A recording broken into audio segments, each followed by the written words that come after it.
নমস্কার, আমি রূপসী হালদার। আজকে একটি নতুন উপন্যাস শুরু করছি। উপন্যাসটা লিখেছেন একজন বাংলাদেশি লেখিকার নাম তেজস্মিতা মর্তজা। উপন্যাসটির নাম অবরুদ্ধ নিশীথ। তো আজকে সেটাই শুরু করছি। এর প্রথম পার্ট এটি রয়েছে। রাস্তা পার হওয়ার ক্ষেত্রে অন্তর তেজ ঠিক বিকেলের রোদের মতোই ক্ষীণ। আব্বু তার হাতটা চেপে না ধরলে চলেই না। আব্বু রোজ থাকে না সঙ্গে, আজও নেই। এক পথিক চাচার পেছনে রাস্তাটা পার হয়ে দ্রুত রিক্সা ধরল। শীতের রোদ খুব খারাপ, দুপুরের তাপ কড়া। বোরকা হিজাবের আবরণের নিচে ঘামের স্রোত বেয়ে যাচ্ছিল তার। ভার্সিটিতে ছাত্র পরিষদের কি এক প্রোগ্রাম ছিল, সেসবে অন্তর ভালো রকমের বিদ্বেষ আছে। কারণ হিসেবে বলা যায় তাকে শেখানো হয়েছে এবং বাকিটা নিজস্ব। অন্তর ধারণা ছাত্রলীগ, যাদেরকে দেশের সংখ্যাগরিষ্ঠ অগ্রদূতের নাম দেওয়া হয়েছে, তারা মূলত পঙ্গপাল। দলবদ্ধ হয়ে চলা ঘাসফড়িংয়ের জাতকে পঙ্গপাল বলে। 10-15 লক্ষ একত্রে চলাচল করে এবং কোনো বিঘাখানিক জমির ফসলি ক্ষেতকে আক্রমণ করলে খুব অল্প সময়ের ক্ষেতের সকল ফসল খুব ভালো মতোই পরিষ্কার।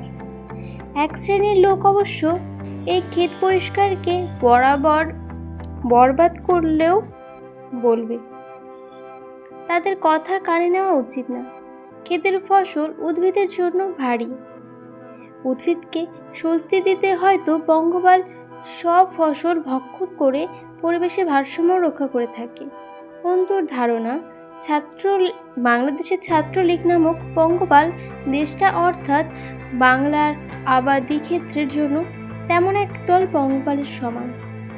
আমার কল এসেছে কয়েকবার। তার ভাষায় খুব জরুরি কাজ। অন্তু জানে কোনো জরুরি কাজ কিছুই না, কিন্তু ছাত্র নেতাদের মুখ পেটানো মহাবাণী থেকে মুক্তির একটা ছুতো দেওয়া যায় যে মায়ের প্রতি তার অল্প কৃতজ্ঞ। দুপুরের ঝাঝালো রোদে ক্লাস শেষে বাড়ি ফিরে সে অবশ্যই একটি জরুরি কাজই পেল। তাকে দেখতে আসা হয়েছে। প্রায়ই হয় এমন আজকাল। তাতে তার মেজাজ খারাপ হলে কারোই কিছু করার নেই, এটা নিয়ম। মেয়ে যুবতী হলে দেখতে আসা হবে। কিন্তু সমস্যা অন্তর অন্য কোথাও। পাত্রে দেখতে আসা মানুষদের পাত্রে দেখার পদ্ধতি চমৎকার। অন্তু শুনেছে আগের জামানায় এভাবে দাসী কেনা বেচা হতো। মেহমান মোট 6 জন। পাত্রের মা, ফুপু, বড় বোন, চাচা, ফুফা ও ঘটক। অন্তুকে কোনো রকম বরকা খুলিয়ে রাবেয়া নিজের একখানা নীল ও গোলাপি মিশেলের রাঙা শাড়ি পরালেন। গুরুজনদের বলে গেছেন, পাত্রী দেখতে শাড়ির বিকল্প নেই। নতুন বউ যেমন হয় ওভাবেই মেয়েকে পাত্রপক্ষের সম্মুখে হাজির করতে হয়, তাহলে চোখে বিঁধে যায়। তারা আন্দাজ করতে পারে বউ হলে বুঝি এমনই লাগবে। অন্তুর কথা মতো পুরুষ 2 জন বারান্দায় অবস্থান নিল, কিন্তু জানালা দিয়ে উঁকিঝুঁকি দেওয়া চলে না। অন্তু এতগুলো অপরিচিত মানুষের সম্মুখে অস্বস্তিতে কাতর হয়ে বসে রইল। নজর স্থির রইল মেঝেতে। প্রথমেই কিছু সাধারণ জিজ্ঞাসাবাদ হলো, কিন্তু পাত্রের ফুফু সচেতন নারী। তিনি উঠে এসে চট করে অন্তুর মাথা থেকে শাড়ির আবরণ সরিয়ে কোপাটা খুলে ফেললেন। একরাশি সামান্য কোকড়া কোমর ছোঁয়া চুল বিছিয়ে পড়ল পিঠের ওপর। অন্তু তখন রাবেয়ার দিকে তাকান। রাবেয়া ভয় পান মেয়েকে। তার চেয়ে বেশি সেদিন মেহমানদের সামনে তাকে এতিমের মতো লাগলো। তার কিছু করার নেই, যা হচ্ছে স্বাভাবিক। অন্তুকে এপাশ ওপাশ ঘুরিয়ে দেখা হলো। এত রূপসী কোণে তাদের ছেলের পাশে পূর্ণিমার চাঁদের মতন ঝলমল করবে ভেবে তাদের চোখ চকচক করে উঠলেও নিয়মিত তারা পর্যবেক্ষণ জারি রাখলো। এই যে অন্তুর দুটো ভুবন মাতানো চোখকেই যে কেউ ঘায়েল। গায়ের রং মসৃণ ফর্সা, চেহারার ওপর ছোটোখাটো মানানসই নাকখানা, সুরল থুতনির উপরিভাগে মহান শিল্পের পেন্সিলের আঁচড়ে তোলা ঠোঁট দুটো। কোনো যুবতীর ক্লান্ত গম্ভীর মুখখানা বুঝি চোখ জড়ানো সুন্দর হয়। চুল ছেড়ে দেওয়ার সঙ্গে সঙ্গে জাদুর কাঠির মতো চিকচিক করে উঠল রূপ। রূপ রূপ রূপকথার কোনো গম্ভীর রূপাঞ্জন। রূপসী সব কন্যাই যে সুভাষিনী, লাজুকতা হবে, তবে তেমন কথা আছে নাকি? কেউ কেউ অন্তর মতো কঠিন সৌন্দর্যেও স্বত্বাধিকারী হবে, যাদের রূপের বিমোহনে ডুবে গেল, যাদের রূপের বিমোহনে ডুবতে গেলে সঙ্গে কাঠিন্যের এক আঘাতও সহজভাবে গ্রহণ করতে পারতে হবে। অন্তুর থুতনি ধরে কান, গাল মেপে দেখা হলো। এভাবে অন্তুর মার্কেটে গেলে ম্যানিকুইন শরীরে ঝোলানো পোশাকগুলো ঘুরিয়ে ফিরিয়ে দেখে কেনার জন্য সেই তীব্র অপমানিত বোধ করতে লাগলো।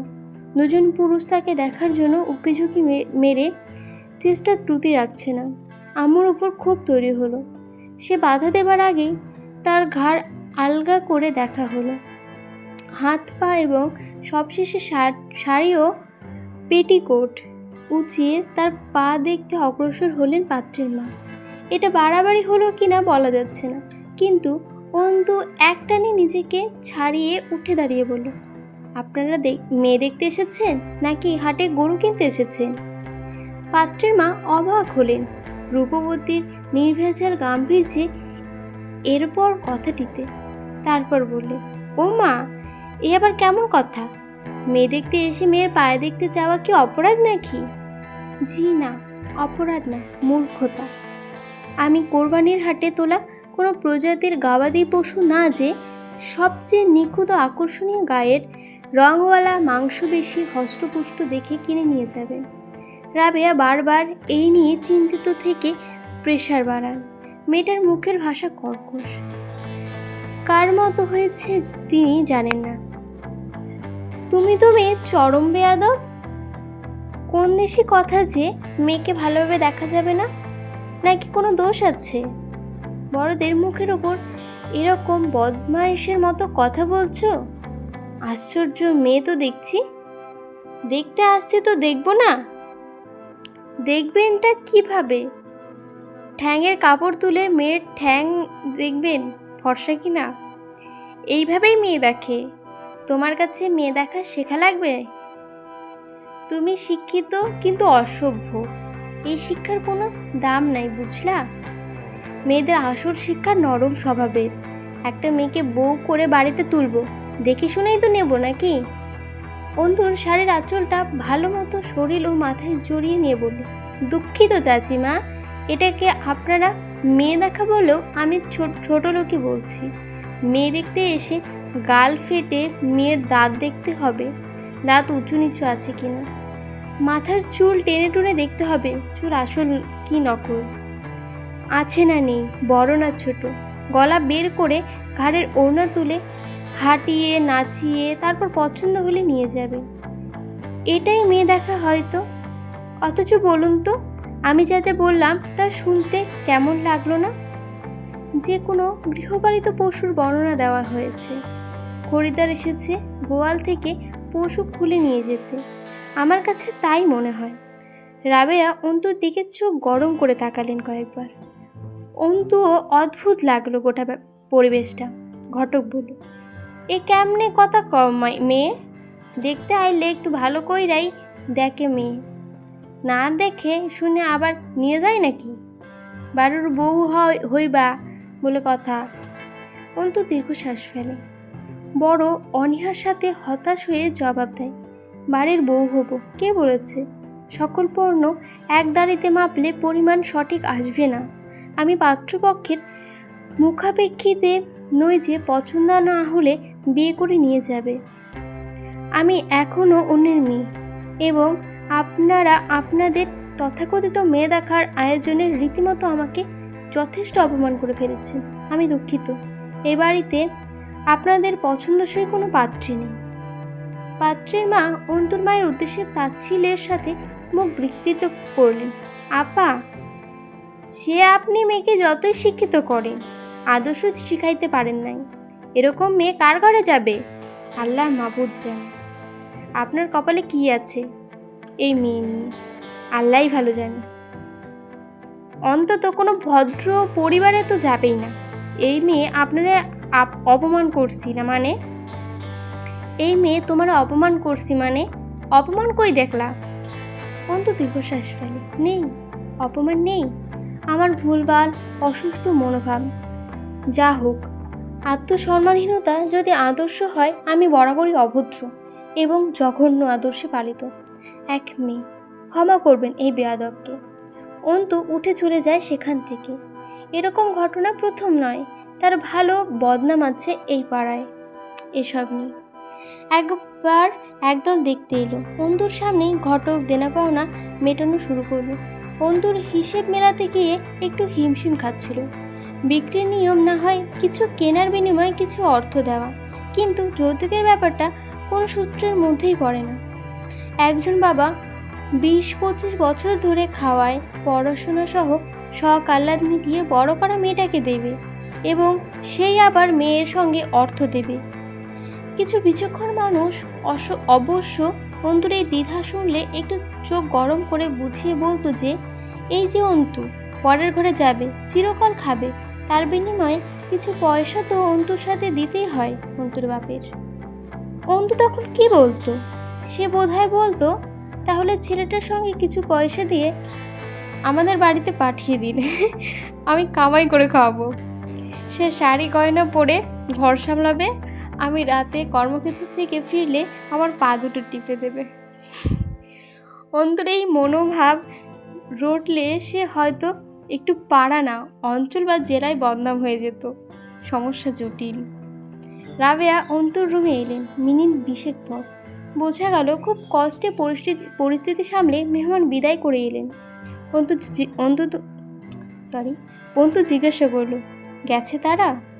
রাবেয়া থাপ্পড় তুলে, একটা থাপ্পড় মারবো বেয়াদব মেয়ে, দিন দিন বেলেয়াজ হয়ে যাচ্ছ তুমি। বেশি লাই দিয়ে ফেলেছি নাকি আমি? আর কয়টা পাত্রের সামনে আমার মান-ইজ্জত নষ্ট করবি তুই? মা হিসাবে তোকে পার করতে যাওয়ার কোনো হক নেই আমার? পাড়ার লোকে একের পর এক কথা বলতে ছাড়তেছে না প্রতিদিন, সে সবই তো শুনতেছি। তুই পরিস্থিতি বুঝবি কোন দিন? বেকায়দায় মেয়ে লোক জন্মেছে আমার পেটে। অন্তু দীর্ঘশ্বাসে লুকিয়ে হাসল। আম্মা, তোমার তো সবসময় আমার উপর অভিযোগ থাকে। ধরে নিয়ে আসো এসব মূর্খ ছোট মানসিকতার লোকেদের। তোমার কি ধারণা যার তার গলায় ঝুলে পড়বো আমি? আব্বু তো বলে না বিয়ের কথা, তুমি কেন কান দাও মানুষের কথায়? আব্বু এই জন্যেই বলে তোমার বিবেকে ইমপ্রুভমেন্ট দরকার। তোর বিবেক কাজে লাগা, তা লাগলেই তো মিটে যেত সব। এই দিয়ে কথাগুলোর সঙ্গে এমন হইল। পাড়ার লোকে খুব ভালো কয় এতে, তাই না? ভার্সিটিতে পড়াচ্ছি তা নিয়ে কত কথা শুনলাম, এখন বিয়ে করাচ্ছি না তা নিয়ে লোকে কানাঘুষা শুরু করেছে। এই যে এসব আচরণ করিস লোকের কানে যায় না? তোর বাপ তো শিক্ষিত অন্ধ, আর তার আর কি? টেবিলের ওপর খাতাটা ছড়ানো, শাড়িটা খুলে গোসলে যাওয়া দরকার। হিসাব ফেলে সে আম্মুর গা ঘেঁষে বসে বলল, আম্মু, তুমি দুদিন না খেয়ে থাকো, কেউ তা নিয়ে আলোচনা করবে না, আর না এক মুঠো ভাত নিয়ে তোমার সান্ত্বনা দিতে আসবে। কিন্তু যখন তুমি কিছু উন্নতি করবে, সেটাই কেবল মানুষের খোঁচা মারা আলোচনার বিষয় হবে। তাহলে যেই মানুষটা তোমার কষ্টে আলোচনা করে না, কিন্তু কিছু দেবার ভয়ে, তাহলে তোমার উন্নতির পথে তাদের আলোচনা তোমার কানে ছুটবে কেন? রাবেয়া বেগম স্বর নরম করে একটু অসহায় মতো বললেন, তোর আর তোর বাপের এত ভারী কথা আমি বুঝি না। তুই এত অবুঝ কেন অন্তু? মেয়ে মানুষের এত মুখরা হতে নেই। সমাজে কথা হয়, বোবার মতো বিপদ থাকে না। কি বলছে? বোবার কোনো বিপদ থাকে না, চুপ থাকলে না যাত। মেয়েদেরকে সারা জীবন চুপই থাকতে হয়, কথা তো ঠিকই। অবশ্য বোবারাও আজকাল ছাড় যায় না। যাই হোক, তাকে একটু সোজা হয়ে দাঁড়ায় অন্তু। চোখে মুখে দ্রুতিময় দৃঢ়তা ফুটে ওঠে তার। গামছাটা ঘাড়ে ঝুলিয়ে গভীর এক শ্বাস টেনে হাসে সে। আমার নাজাত চাই আখিরাতে। বেঁচে থাকতে কিসের নাজাত আম্মা, যেখানে জীবনটাই টানাপোড়েনের একটি সমষ্টি মাত্র। এখন বিয়ে যদি নাও করিস, পরে করবি তো। বিয়ের লোক মেয়ের বাড়ি আশেপাশে খোঁজ করে, তোর আশেপাশের লোক তোর ব্যাপারে কি বলবে? অন্তু একটু হাসলো।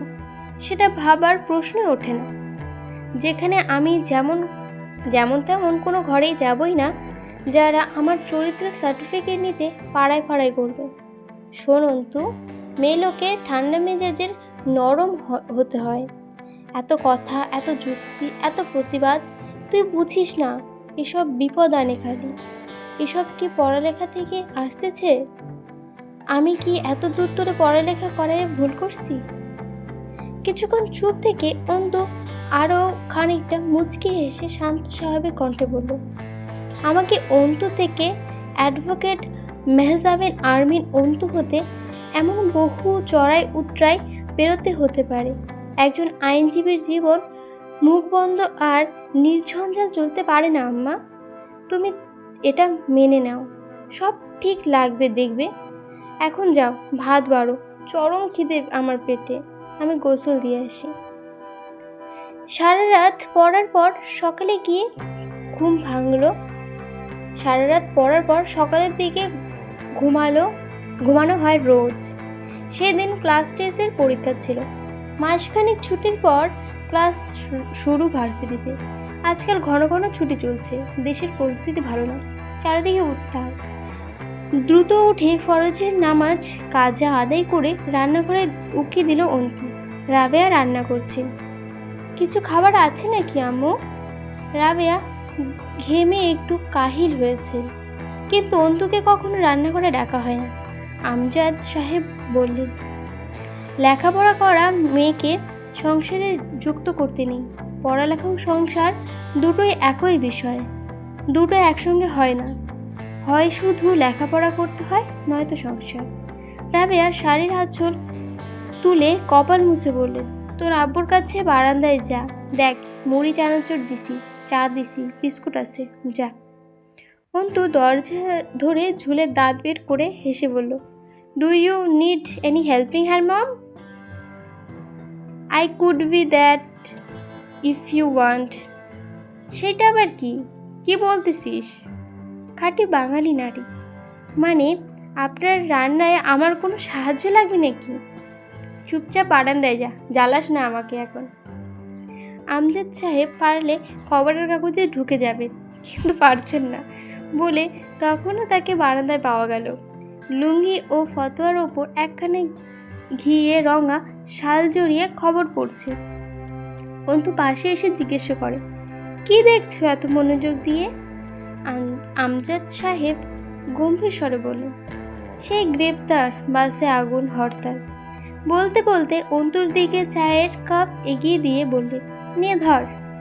এত রাত জাগতে বলে কে? বলি সন্ধ্যায় পড়তে বসবি। চোখ মুখের কি হাল হয়েছে। আজ থেকে আমি বসবো পড়া টেবিলে। আমি এখনো বাচ্চা নেই আব্বু, আমি ভার্সিটিতে পড়ি, তো এই বয়সে আমি পড়বো আর তুমি পাশে বসে থাকবে, দেখতে ভালো লাগবে বলো? আমজাদ সাহেব ভারী মুখে অন্তুকে বলল, তুমি আমায় রাস্তা পাঠাও একা, আর ঘরে পড়ার টেবিলের পাশে বসে থাকবে? দরকার নেই, কোনো দরকার নেই। একা পথ চলতে পারলে অন্তু একা পড়তেও জানে, বুঝলে? আমজাদ সাহেব হেসে ফেলেন। অন্তু হাসল না, চোখ ছোট ছোট করে বসে রইল। নভেম্বরের সকালে ঠান্ডা ঝিরঝিরে হাওয়া, সঙ্গে আব্বুর বসা। অন্তু বুক ভরে শ্বাস টানে।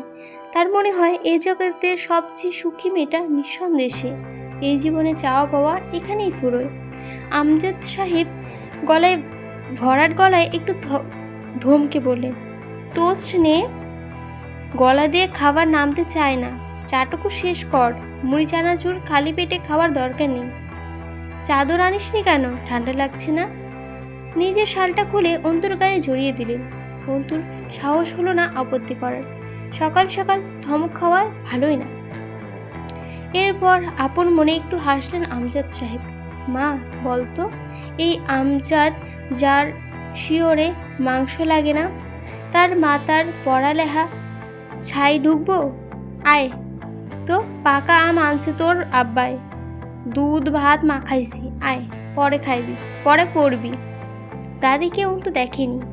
আব্বু অন্তুকে পেলে মাঝে মধ্যে মনে মায়ের স্মৃতিচরণ করেন। কে জানে অন্তুর ভেতরে তিনি মা দেখেন। অন্তু নজর লুকিয়ে আব্বুর দিকে তাকিয়ে থাকে। গভীর এই মানুষটা যখন কদাচিৎ স্বল্প হাসে, সৌম্য পৌর চেহারায় কি চমৎকার জ্যোতি ফুটে ওঠে। ওই মেহেদি দেওয়া দাড়ির দিকে চকচকে সাদা দাঁতের মসৃণ হাসি অন্তুর বুকে কাঁপন ধরে যায়। এই মানুষটাকে ছাড়া সে কোনো মুহূর্ত কল্পনা করার সাহস রাখে না। আব্বুকে ছাড়া থাকতে পারবে না বলে অন্তু দূরে কোথাও অ্যাডমিশন নেয়নি। তবু তার ইচ্ছে ছিল। আমজাদ সাহেব নিতে দিলেন না কেন তা জানা নেই। সমস্যাটা অন্তুর মতো কিনা বলা যাচ্ছে না। আমাকে আজ নামিয়ে দিয়ে যাবে একটু ভার্সিটিতে? আমজাদ সাহেব টান ধরে খবরের কাগজের পৃষ্ঠা উল্টে বললেন, তোর ভার্সিটি সেই 10টায়, আমি 8:30টায় ট্রেন ধরবো, একটু পরেই বের হব। রিক্সা ঠিক করে দিয়ে যাব, খেয়ে দিয়ে আমারে আরামে যাবি। কথা বলতে বলতে আমজাদ সাহেব গম্ভীর মুখে হাত বাড়িয়ে অন্তুর কপাল ছুঁলেন। কিছু লেগেছিল, তা সযত্নে মুছে ভারী গলায় বললেন, সেকেন্ড ইয়ারের ফাইনাল কবে? ক্লাস টেস্ট চলছে, খুব তাড়াতাড়ি ডেট পড়বে মনে হয়। ঠান্ডা প্রায় ভালোই পড়ে গেছে, নভেম্বর চলছে। এত সকালে গোসল করে ঠান্ডা লাগতে পারে, কিন্তু না করলে প্রেশার হাই হবে। অন্তু আব্বুর পানি গরম করে দিল, ফতোয়াটা ইস্ত্রি করে একটা বোতাম লাগালো।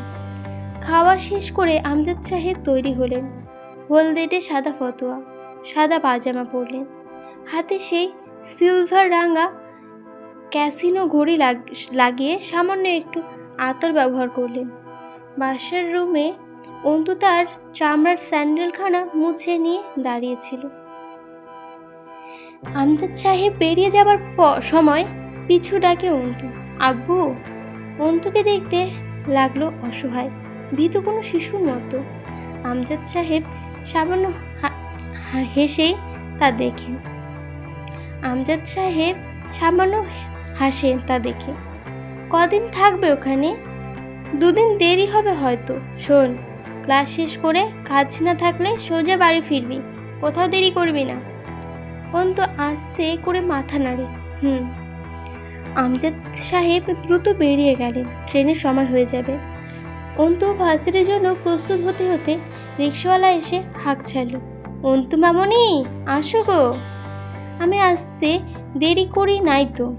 মাস্টার সাহেব কিন্তু আমার এই সময় কথা কইছে, আমি দেরি করলে আমার দোষ নাই। অন্তু তৈরি হওয়া বলতে কালো বোরখা এবং তার উপরে কালো ওড়নার আবরণ। শুধু হাত পা ও তার তীক্ষ্ণ ডগার চোখ দুটো দৃশ্যমান থাকবে। তৈরি হয়ে বেরিয়ে গিয়ে সে মুচকি হেসে বলল, না কাকা, দেরি হয়নি, যথেষ্ট সময় আছে, চলুন। ভার্সিটির সামনে গিয়ে রিক্সা থেকে নামলো সে। ভার্সিটির রাজনৈতিক পরিস্থিতিও দেশের মতোই অস্থির কিছুটা। দেশটা এক হিসেবে ভালোই চলছে। রোজ খুন, গুম, কারাবরণ অবিরাম, থামাথামি নেই। শহরের ক্লান্তিও নেই। খুব পরিশ্রম করেছে দেশটাকে নিজের মতো চালাতে। মানুষজন একটু দুশ্চিন্ত আছে অবশ্য, তবে সরকার ভালো আছে। সে তার মন মতো দেশ চালাচ্ছে। কেউ ভয়ে বিরোধিতা করে না। করলে কারাগার নেহাত কম নয় দেশে। অস্ত্র এবং দেশপ্রেমিক সৈন্যগণের সংখ্যাও বেশি। ভার্সিটি ফটকের ওপর বড় বড় অক্ষরে লেখা, হাজী মোহাম্মদ দানিশ বিজ্ঞান ও প্রযুক্তি বিশ্ববিদ্যালয়। দিনাজপুরের বাসিরহাট থেকে খুব বেশি দূর নয় অন্তুর বাড়ি।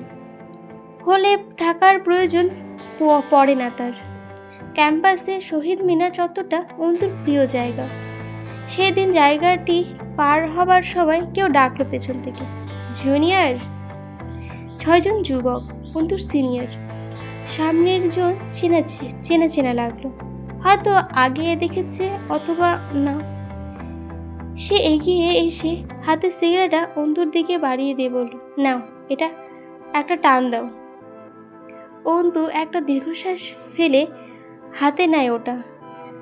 তার একটি দোষ আছে, সে নিজের ভেতর আর বাহির আলাদা করতে পারে না। যেমন মনে ঘৃণা রেখে মুখে হাসা যায়, কিন্তু তার সেই দক্ষতা বা অভিজ্ঞতা নেই। সিনিয়রদের প্রতি তার বিদ্বেষ পুরনো। তা সেদিন বেরিয়ে এসেছিল ভুলক্রমে। অন্তু আধখাওয়া সিগারেটটা ঘুরিয়ে ফিরিয়ে দেখে, বলেছিল, টান না হয় দেব একটা, কিন্তু এতে ফজিলতা কি? ফজিলতা কি? ফজিলতা মানে কি জানি না। পাখির মতো জ্বলন্ত দৃষ্টি লোকটার, পাখির মতো চঞ্চল দৃষ্টি লোকটার। অন্তুর চোখে চোখ রেখে গেথে, উফ আমি ভুল করতেছি, মানে হিরোর এন্ট্রি হচ্ছে তো তো মানে এক্সাইটমেন্টে ভুল হয়ে যাচ্ছে বারবার করে। পাখির মতো চঞ্চল দৃষ্টি লোকটার। অন্তুর চোখে চোখ গেথে হেসে উঠল সে। ফজিলত, এই সে আমি তোমাকে টান দিতে বলতেছি। আর চাইতে বড় ফজিলত বা হাজিকত কিছু নাই সিস্টার। আর জরুরি তো মোটেই না যে সব কিছুতে ফজিলত থাকা লাগবে। একটা টান মারো, স্বাদ ভালো, ব্র্যান্ডস অ্যান্ড হ্যাজেজ। অন্তু যথাসম্ভব শান্ত ও বিনয়ী স্বরে বলল, কিন্তু আপনি টান দিতে বললেন, দিতেই হবে, তা কেন? সিগারেটে অভ্যস্ত নই আমি, এটা আমার সংস্কৃতিও নয়। অবাক হলে মানুষের চেহারা থমকে যায়, কিন্তু অবাক হলে লোকটা হাসলো। হাসার সময় তা গা দুলে উঠল, ভঙ্গিমাতে বেপরোয়াপানা। তবু এক টান মারো দয়ালের নামে। অন্তু দু একবার আশপাশে তাকায় বোবার মতো। কেউ আসার নেই বোধ হয় তাকে বাঁচাতে। এর অবশ্য কারণ আছে, মানুষের দৃষ্টিকোণ থেকে সে কোনো বিপদে পড়েনি, কিন্তু তারা এসে অন্তুর পক্ষে এবং সামনের জনের বিপক্ষে কথা বলতে যা হবে সেটা বিপদ। হিজাবের আড়ালে অন্তুর শরীরটা দু একবার ঝাঁকুনি খেল। তাদের চেহারার অধিপত্য ও অঙ্গভঙ্গি স্পষ্ট ভীতিকর। তবু সে পরিষ্কার গলায় বলল, তবু কেন? পেছন থেকে কবির বলে উঠল, কারণ আমরা সিনিয়র। তারপর আর কোনো ফজিলতের খোঁজ করলে তুমি নিখোঁজ হয়ে যাবা। ঠিক বলি নাই ভাই? পেছনে ছেলেটা হাসলো। সে বলল, আবালত সহি কথা কইছিস। তুই আমার লোক হয়ে ভুল কথা বলতেই পারিস না? কবিররা, এইটুকু কনফিডেন্স রাখা উচিত তোর। অন্তুকে বলল, মারো টান, আর একটু হইলে তো সিগারেটটাই শেষ হয়ে যাবে। ছাই জমতেছে, সিগারেট অপচয় না করাই ভালো। 16 টাকা দিয়ে কিনছি, ব্র্যান্ডস অ্যান্ড হেজেল, খুব ভালো। আপনাদের সিনিয়র লাগছে না, সিনিয়রদের আচরণ এমন হবে না। সে ভ্রু নাচিয়ে বাহুবা দিয়ে অন্তুর মুখের ওপর অবশিষ্টভাবে ঝুঁকে পড়ল। কেমন হবে সেটা তুমি তা জানাবা ডিয়ার। কেমন হবে সেটা তুমি তা জানাবা ডিয়ার। অন্তু ঘৃণায় মুখটা পিছিয়ে নেয়। ভোগ ভোগ করে গন্ধ আসছে তার মুখ থেকে, মদ ও চুরট সহ ঘাম, পারফিউম ইত্যাদি মিশিয়ে অসহ্য গন্ধ। অন্তু এই পর্যায়ে বিনয় হারিয়ে মুখ শক্ত করে উঠে, জানতেই পারি শিক্ষার বয়স হয় না, বলা হয় দোলনা থেকে কপুর পর্যন্ত জ্ঞান অর্জন করো। কবির কিন্তু সহৃদয় ব্যক্তি। সে সাবধান করলো, হুঁশিয়ারি করতেছে, সিনিয়রদের সামনে মুখ চালাচ্ছ, মারা পড়বে মেয়ে। কবে ভর্তি হয়েছ? কে বড় কে ছোট বিষয়টা বুঝে উঠতে পারোনি মনে হচ্ছে। অন্তু হাসলো। কুকুর ছোট হোক অথবা বড়, তাকে কুকুরে বলার সচ্ছ্বাসটুকু থাকা অবশ্যই ভালো গুণ। কি বলেন সিনিয়র সাহেব? বাহ অন্তু, খুব সুন্দর অ্যান্সার। কথাটা অন্তু ঘাড় বাঁকা করে তাকিয়ে থাকা সেই সিগারেটওয়ালা লোকটার দিকে তাকিয়ে বলল। কবিরের খুব হাসি পেয়েছিল ছোট্ট মেয়েটার দুঃসাহসের ওপর। বড় ইচ্ছে করলো নিকাবটাকে টেনে ছিঁড়ে ফেলাও তো উচিত। মেয়েটা বেয়াদব। সেই লোক ভ্রু কিঞ্চিত চড়ায়, যা খুব সূক্ষ্ম। তার খুব আনন্দ লাগছে, নতুন ধরনের অভিজ্ঞতা এটা। তাদের সামনে কেউ তো কথা বলে না, মেয়েটা নিশ্চিত থাকে চেনে না। অন্তু আবার বলল, একটা মেয়ে হেঁটে যাচ্ছে, তাকে ডেকে সিগারেট আনতে বলা, পানির বোতল ভরানো, জুতো পরিষ্কার করানো, আজে বাজে কথা চিরকুটে লিখে তা অন্যকে দেওয়ানো, হ্যারাস করা, হুমকি দেওয়া, হলে ডেকে নেওয়া, এসব আপনাদের কাছে সিনিয়রদের সংজ্ঞা। অথচ আমি যে বই থেকে সিনিয়রদের সংজ্ঞা পড়েছিলাম সেখানে লেখা ছিল সিনিয়র হলো শিক্ষক, যে জুনিয়রদের আদব শেখাবে, শিষ্টাচার শেখাবে, একটা ভুল করলে ধমক দিয়ে ভুলটা শুধরে দেবে, কোনো প্রয়োজনে সাহায্য করবে, ইত্যাদি ইত্যাদি অনেক কিছু শেখা ছিল। সেই বই আপনাদের হাতে পড়েনি, দুঃখজনক। মূলত আপনারা রাজনৈতিক পাওয়ার শো করতে এসেছেন। ভুল বলিনি আমি নিশ্চয়? সিগারেটটা মাটিতে ফেলে পা দিয়ে পিষে ক্লাসের দিকে এগিয়ে গেল। ছেলেগুলো অন্তুকে ধরতে গেলে সে বাধা সাধল। বয়েস কুল। চিনিস তো না মালটাকে? মালটা তো একদম আলাদা রে, সবার চাইতে আলাদা। তার সাথে খেলাটা হবে একদম আলাদা। সারা রাজনীতিতে আসার পর কত ভদ্রলোক হয়ে গেছি আমি, ভাবা যায়? আমাকে চেনেনি মনে হয়, পাত্তাও দিল না। ছ্যা। আস্তে করে মুখটা তুলে আকাশের দিকে তাকানো। কুকুর বলেই খালাস হয়ে গেল জুনিয়র। পেটে যে কুকুরের ভীষণ খিদে, সেটা খেয়াল করলে না। Not fair, nope, this is not fair. হুট করে আবার আসমান থেকে চোখ নামিয়ে ঘাড় নাড়ল দুদিকে। ছ্যা, উফ কি তেজ, আমি ডিস্টার্ব রে। সিগারেটটা সে তুলল, সেটা কবিরকে দেখিয়ে বলল, রেখে দে এটা যত্ন করে। পাখি শিকার করার পর একবার করে এটা দেখব। আর তাই বলে আমার সাথে এভাবেও ও আমাকে চেনে না। চেনে রে আমাকে। সামনে ইলেকশন, নিজেকে বাঁচিয়ে চলতেছি, তাতে দেখতেছি মেলা লোকই রং তামাশা দেখায় চলে যাচ্ছে। এইটা ঠিক হচ্ছে না। বলতো, ইলেকশন তো শেষ হবে তাই না? তারপর কি হবে তা ভাবছে না কেন এরা? উন্মাদের মতো হাসলো সে। ভার্সিটি চত্বরে লোকজন কম এখন, ক্লাসের ফুল টাইম চলছে। লোক থাকলেও তার যায় আসার কথা নয়। সে পাশ কাটাচ্ছে, সালাম ঠকে যাচ্ছে তাকে। সে আবার তাকায় অন্তুর দিকে। অন্তু ততক্ষণে ঢুকে পড়েছে সমাজবিজ্ঞান বিভাগের বিল্ডিংয়ে। প্রথমটি শেষ হয়ে গেল এখানেই। তো কেমন লাগলো আপনাদের অবশ্যই জানাবেন। ভালো লাগলে অবশ্যই লাইক, কমেন্ট এবং সাবস্ক্রাইব করে দিলেন। আর আমার গল্পটা পড়তে পড়তে অনেক জায়গায় ভুলে গেছে, কেননা এখানে হিরোর এন্ট্রি হয়েছে। যদিও ভীষণ ভালো লাগে আমার কাছে গল্পটা, ভাবলাম আপনাদেরও একটু শোনাই। আপনাদের কেমন লাগছে অবশ্যই কমেন্ট করে জানাবেন। আজকে ধন্যবাদ।